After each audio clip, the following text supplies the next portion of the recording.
Morning 5 on Wednesday, October 29th, 2014. I am Dave Biddle, and I'm joined by Dwayne Long.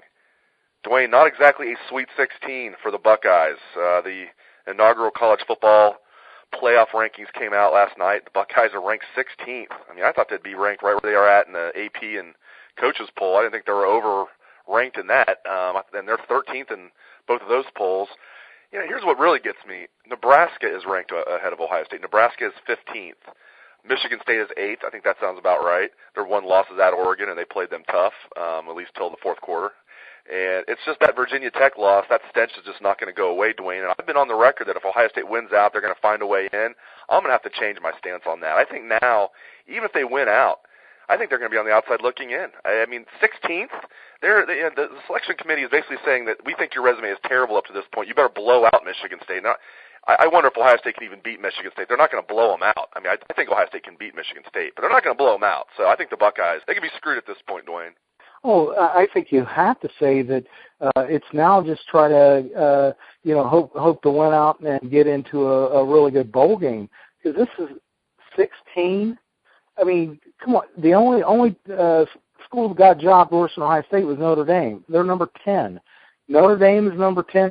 They go to Florida State, lose a game on a highly questionable referee's decision.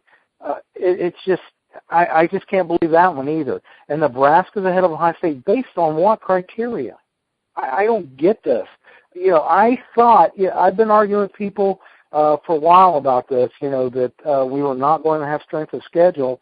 But who's Nebraska beaten who they played? I just don't get how Nebraska's ahead of us. It's like, a lot of fans believe there's a conspiracy against Ohio State. This kind of thing makes you wonder if there really is. It's just crazy what they've done here. I guarantee you, if Nebraska and Ohio State played, and I know I'm an Ohio State guy saying this, I bet Nebraska fans would agree with this. If they played, Ohio State would be a prohibitive favorite. Not a slight favorite. Ohio State would be a prohibitive favorite. I'm not talking about 3 touchdowns, but I bet you Ohio State would be favored by 10. I bet they'd be favored by double digits over Nebraska. That was my number I had in my head, 10 points. So you wonder what exactly are they looking at? And I was one that said, by the time it really matters, and at this point we have to say it does matter, I thought that they would look at, I said this on the message board just a couple of days ago, that I thought by the time that they made their first call, that they would say, well, Virginia Tech had their best night of the season, Ohio State had their worst night of the season. The only thing that makes me wonder was that, Penn State was the next team with a shot who could really stay on the field with us, and we got pushed to overtime. I think that may have more to do with it than actually Virginia Tech at this point. The two together is what I'm saying. Yep. You've had two teams that could play with you, and one beat you and the other one took you to overtime. I think that's the only thing that makes any sense about this. But I just think about how many teams got to lose, how much we've got to have everything go our way to have any shot at 4. It's just, I had, after Virginia Tech, I had pretty much given up on it, and now I'm back to that. I just don't know. I wasn't like I thought we were odds on. I'm not going to say that. But I thought we had at least a shot. Now I don't think we have much of a shot at all. To start out this low, a lot of teams got to lose. A lot of teams got to look bad. I think we should just want to win out and get a good bowl game and get a good start in the next year. This is, wow. The Penn State game was terrible timing, Dwayne. Yeah, the Penn State game was terrible timing because, it happens right before the inaugural rankings come out, and that's the taste you leave in the selection committee's mouth. And they already know you lost to Virginia Tech. Now, if you're able to blow out every team you play after Virginia Tech, which the Buckeyes were doing, school record, 4 straight games with 50 or more points, school record, 4 straight games with 500 or more yards of total offense. And I was the same way as you. After the Virginia Tech game, I'm thinking, well, they're out of it now. Hopefully they can win the Big Ten, return the favor to Michigan State, beat Michigan, have a good season. Then, those 4 games happen. You're like, wait a minute. If they keep blowing teams out, just beat Michigan State even by a point, I think they're going to get in. And now I'm back to thinking, no, even if they win out, they're probably not going to get in. And it's just the people out there that were saying after the Penn State game, a win is a win. I hope, and I'm not trying to lecture you. I don't like it. It's the way it is in college football, though. Style points matter. A win is not a win, and that's the old, sports saying is we were all taught that. Hey, it's a win is a win. There are no ugly wins. You know what, guys? There are ugly wins, and that's what we saw in Happy Valley on Saturday. That's a bad Penn State team. And the selection committee knows it. They're not fooled by, it was a whiteout. Ohio State has taken care of the whiteout every year since 2005. They've had no problems with it. This is a bad Penn State team that lost to Michigan, barely beat Rutgers. And it's just, got blown out by Northwestern. So now you have two really bad games on Ohio State's resume, Virginia Tech and Penn State. So it's not looking good. Things can still happen. I'm not writing them off. If they're able to go 12-1, there's still a possibility. If they go 12-1, Dwayne, I'll be thrilled. I mean, that'd be a great season for this team, even if they don't get in. So let's just hope they go 12-1. It's definitely a problem we would like to have. Okay, moving on. We'll tell you what we know about the situation that's going on behind the scenes. We can't name names, but we'll tell you what we do know. We obviously know Rod Smith is off the team. Everybody knows that. But many people have wondered, Dwayne, are there going to be other people kicked off, other kids kicked off the team? No, I'm hearing no. There is maybe a player or two that's flirting with that. One player, I should say, who's not a frontline player by any means, who is flirting with that. But I'm hearing nobody else is going to be kicked off the team. What I did hear was, and of course Ohio State's not going to confirm this, or not going to have people are asking, are they going to have a press conference and talk about this? No. That's the last thing Ohio State's going to do is have a press conference to talk about this. They're going to handle everything internally. You're not going to hear any names from Ohio State. You're not going to hear exactly what happened. They're going to handle everything internally. But what happened was, to my understanding, Dwayne, was the entire team was drug tested on Sunday. The entire team. Can you imagine this happening at Alabama? Because guess what? I can't, because it wouldn't, or anywhere else in the SEC, or pretty much anywhere else in the country. And listen, we all know marijuana is a huge issue, a huge problem on every team. I mean, this is, you could pick a college football team out. I guarantee it's not much different from team to team, but for whatever reason, Urban Meyer has had enough and decided to drug test the entire team. And, I guess if 4 or 5 guys fail a test on a team of 100 guys, I guess that's really not that bad. Maybe people will skewer me for saying that, but I think that's reality. But the bottom line is guys might be facing suspensions.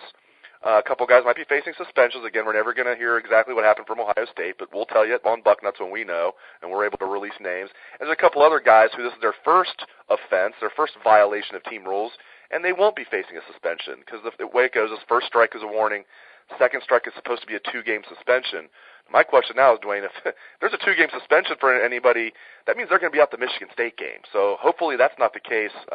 Tell the listeners what you know without naming names and just whatever your reaction to the whole story. Well, that really is a lot of what I'm hearing. I would be surprised. Now I'm going to go as far as say shocked if I heard if there was any more dismissals, if anybody else kicked off the team. That right there would really shock me based on what I know right now. But I'm not going to be surprised at a suspension, not at all. And like you said, it's going to be 2 games, so it would definitely be a problem for the Michigan State game. I guess that I just don't like the rule. I understand that they have to do it. It's the rules. You have to abide by the rules. Let's just accept that. Whether the rules are right or not, that's another matter. I think we got a country that is changing as far as this is concerned. We've got 2 states that have legalized personal use of marijuana beyond medical, and it's on the ballot in I don't know how many other states. I said to a few friends today that, in 10 years we're probably going to see it would be a statewide thing, but not maybe a federal thing, but I think it's going to be a statewide thing of how states recognize legalized marijuana use for individuals. I think it's going to happen. For the first time recently, I think it was last year, they showed polling that said for the first time the majority of Americans think it should be legal. So that tempers my anger about this. I'm thinking it's just a matter of time before it's legal everywhere. So maybe we shouldn't be getting so upset about this, but the fact is it's still a rule. It doesn't necessarily mean that that's going to change on college football teams. That coaches could still say, I don't want it around my team. If you're smoking weed, you're out. Okay, so that's a rule. You got to abide by the rules, and you have to enforce them, or they're pointless to have them. But I agree with you. And maybe people don't know this. Maybe they think it was a random few guys pulled in. The entire team was pulled in, urine test on Sunday, and we got a handful of guys at the most. handful of guys at the most that tested positive.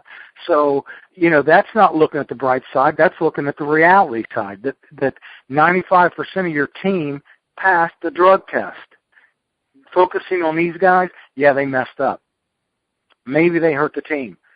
But it's not this problem that everyone's trying to make it out to be. 100 guys get tested and 5, maybe less than that. We don't have a number. We just are pretty certain that it's less than 5 or less.